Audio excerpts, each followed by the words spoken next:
안녕하세요. 오늘은 아주 날이 상쾌한 날입니다. 아침부터 빛도 잘 들고요. 자, 앞에 난초를 하나 제가 내놨는데요. 시바이 맺혀 있죠. 잎 보시면 딱 아실 겁니다. 두화죠, 두화.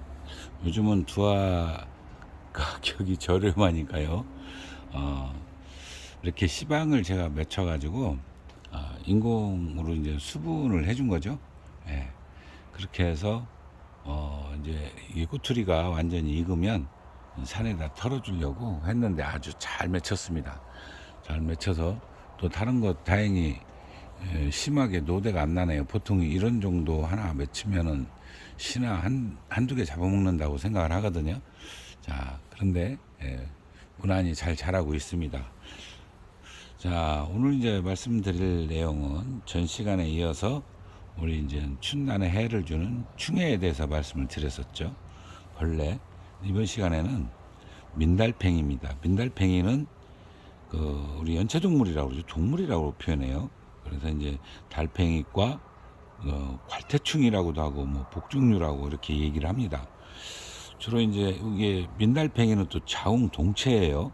한 몸에서 이 민달팽이에 대한 재밌는 얘기도 있습니다. 자웅동체인데 그 서로 다른 이제 그 마리끼리 이제 교미를 하고 그 생식기를 물어 이렇게 먹는데요. 그러면은 다른 그 민달팽이가 와서 2차 교미를 못 하나 봐요. 그런 아주 묘한 습성을 갖고 있다고 제가 들은 것 같습니다. 자, 이제 주로 이제 난실에서 보이는 것들은 이제 민달팽이하고 명주달팽이가 있는데, 그리고 이제 80년대 말인가요? 뭐 90년대 초라고 그랬나? 그때쯤에 그 뾰족 민달팽이라는 게 우리나라에 유입이 됐다고 합니다. 그 유럽인가 어디서 왔다고 들은 것 같은데요. 그거에 이제 아마 목재를 수입하는 과정에 이렇게 붙어 들어오는가 봐요. 그래서 이제 보통 한 35종이 있다고 합니다. 그리고 수명이 되게 길어요. 생각보다 보통 우리가 보이는 것들은 한 2년 정도 수명을 가지고 있고요. 굉장히 긴 건 19년까지 이렇게 있다고 그래요. 그리고 굉장히 길은 거죠. 네, 크기는 보통 한 4cm, 뭐 작은 건 뭐 한 1cm 정도. 이제 그건 성장류인 것 같고요. 보통 이제 성체가 되면 4cm 전후가 됩니다. 그리고 이제 이게 야행성이죠. 야행성이다 보니까 낮에는 하나도 안 보여요. 빛을 싫어하기 때문에 안 보이고 밤에만 보입니다. 보통 이제 난실에서 4월 초에 이렇게 보이는데 올 같은 경우는 3월 달에 보이기 시작했어요. 3월 달에 따뜻한 날이 있었기 때문에 굉장히 생각보다 빨리 먼저 나타났습니다. 알은 초여름에 한 40여 개 정도 이렇게 난다고 합니다. 자, 주로 이제 피해를 주는 게 우리 식량 작물에 제일 많이 피해를 주거든요. 원예 작물, 식량 작물에 굉장히 많이 피해를 줍니다. 그리고 춘난에도 우리 이제 피해를 주는데요. 그래서 이제 이거를 다루고 제가 말씀을 드리는 거죠. 자, 난에 이제 이게 그 화분으로 해서 위까지 올라오면 주로 이제 어떻게 하느냐면요. 얘네들이 잎을 갉아먹는데 입에다가 그 타액을 묻혀서 이제 축축하게 만든 다음에 위턱을 이용해서 갉아먹는 그런 그 특성을 가지고 있어요. 춘난에도 바로 이제 신화를 갉아먹는다든가 뭐 잎을 일반 잎도 갉아먹어요. 그리고 꽃도 갉아먹어요. 그래서 꽃이 보면은 투명하게 이렇게 보이는 부분이 있습니다. 그게 이제 그런 형태를 띈 겁니다. 사진 자료가 있으면 보여드릴 텐데 그것도 없어요. 찾아보니까. 자, 중요한 것은 그런 직접적인 피해를 주지만 2차 피해도 줘요. 2차 피해는 뭐냐면 얘네들이 몸에 붙어서 들어가는지 숙주 역할을 하는지 뭐 일부 책자에서는 숙주 역할을 한다고 이렇게 되어 있습니다.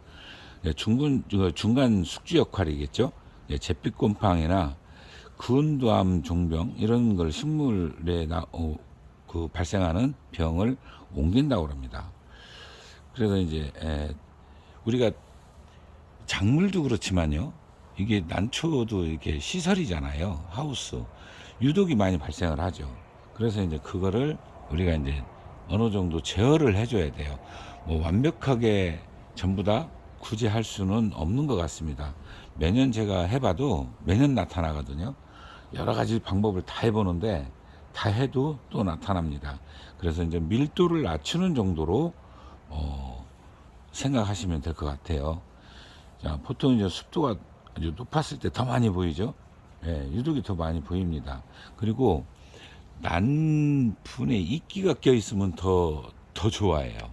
얘들이, 그러니까 우리가 난 분에 그 염류 축적이 녹색도 있는데 그런 거나 아니면 이끼나 이런 게 있을 때 그 위에 덜그러니 올라앉혀 있는 경우를 봅니다.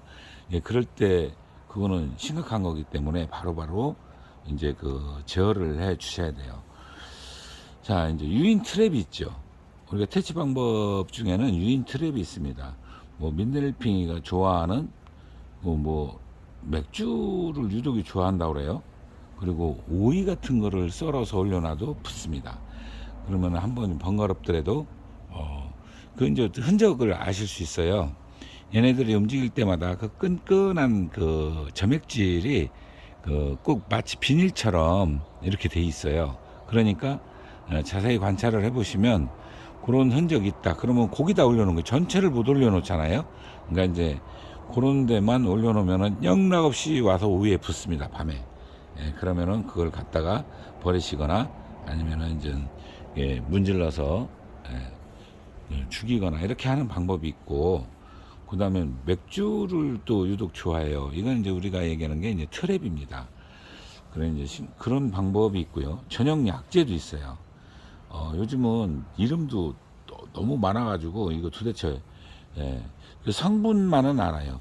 그 매트 알데하이드라는 거예요. 매트 알데하이드라는 건데 그 성분으로 대부분 만들어진 것 같습니다. 약재는 이제 뭐 달팽이탄이라든가 달팽이싹, 달팽이 킬러, 뭐 뭐죠? 하나는 메나돌인가요? 뭔가 이런 것들이 있는데 그런 것들이 바로 달팽이를 잡을 수 있는 약재입니다. 그럼 먹으면 죽습니다. 그냥 죽기 때문에 다른 살충제는 듣도 안 해요. 방어물질이 워낙 강해가지고 죽지 않습니다. 이 달팽이 관련해서 얘기하면은 굉장히 재밌는 내용들이 많은데요. 일단 중요한 것은 우리가 난초에 해를 주는 어떻게 보면은 이건 곤충이 아니라 이제 동물이죠. 연체동물이니까 이걸 반드시 제어를 해야 된다는 의미에서 여기까지만 제가 이렇게 말씀을 드리겠습니다. 그러니까 그게 귀찮으시면, 트랩이 귀찮으시면 요 약재를 쓰시면 됩니다. 잘 먹습니다. 많이 움직이는 데 놔보면 다 먹어요. 그럴 정도로 우리가 제어가 가능하니까 그렇게 하시면 됩니다.